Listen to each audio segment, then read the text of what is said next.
حضرت ابو درداء رضی اللہ عنہ بیان کرتے ہیں کہ رسول اللہ صلی اللہ علیہ وآلہ وسلم نے فرمایا، جس بستی اور جنگل میں 3 آدمی ہوں اور وہاں باجماعت نماز کا اہتمام نہ ہو تو پھر سمجھو کہ ان پر شیطان غالب آ چکا ہے۔ تم جماعت کے ساتھ لگے رہو، بیڑیا الگ اور دور رہنے والی بکری کو کھا جاتا ہے۔ مشکوٰۃ المصابیح حدیث نمبر 1067۔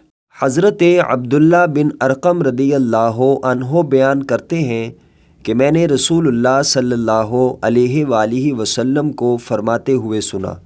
آپ صلی اللہ علیہ وآلہ وسلم نے فرمایا، جب نماز کے لیے اقامت کہی جائے اور تم میں سے کوئی قضائے حاجت محسوس کرے تو پہلے وہ قضائے حاجت سے فارغ ہو۔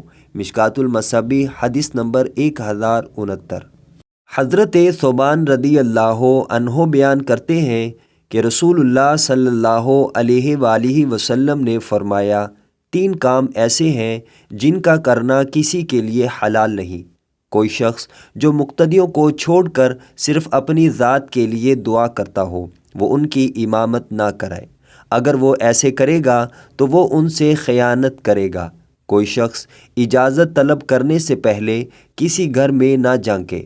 اگر اس نے ایسے کیا تو اس نے ان سے خیانت کی۔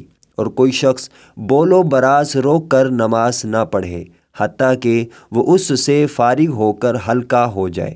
مشکوٰۃ المصابیح حدیث نمبر 1070۔